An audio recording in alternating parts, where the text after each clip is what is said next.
Welcome to CM times. సభ్య సమాజం తలదించుకునే సంఘటన హనుమకొండ జిల్లాలో ఆలస్యంగా వెలుగు చూసింది.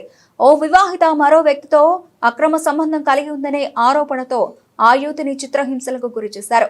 మానవత్వం మరిచిపోయారు. గ్రామస్తులు సమక్షంలో ఆ మహిళను వివస్త్రను చేశారు. మంచానికి కట్టేశారు. ఆ తర్వాత అతి పాశవికంగా ఆమెను హింసించారు. తాను తప్పు చేశానని క్షమించి వదిలేయమని ఎంత ప్రాధాయపడినా కనికరించలేదు. రక్తస్రావం జరుగుతున్నా దయ చూపలేదు. చిత్రహింసలకు గురి చేస్తూ పైశాచిక ఆనందం పొందారు. ఈ అమానవీయ సంఘటన హనుమకొండ జిల్లాలోని ధర్మసాగర్ మండలంలో చోటు చేసుకుంది. ధర్మసాగర్ మండలం తాటికాయల గ్రామానికి చెందిన ఓ యువతికి ములుగు జిల్లాలోని వెంకటాపురం మండలం మోలోనిపల్లె గ్రామానికి చెందిన చిక్కుడు రాజుతో వివాహం జరిగింది. ఈ విషయం తెలుసుకున్న ధర్మసాగర్ పోలీసులు సుమోటోగా స్వీకరించి దర్యాప్తు ప్రారంభించారు. చిత్రహింసలకు పాల్పడిన వారిని పోలీసులు అదుపులోకి తీసుకుని విచారిస్తున్నట్లు సమాచారం. ఈ సంఘటనపై జిల్లా న్యాయ సేవాధికార సంస్థ ఆందోళన వ్యక్తం చేసింది.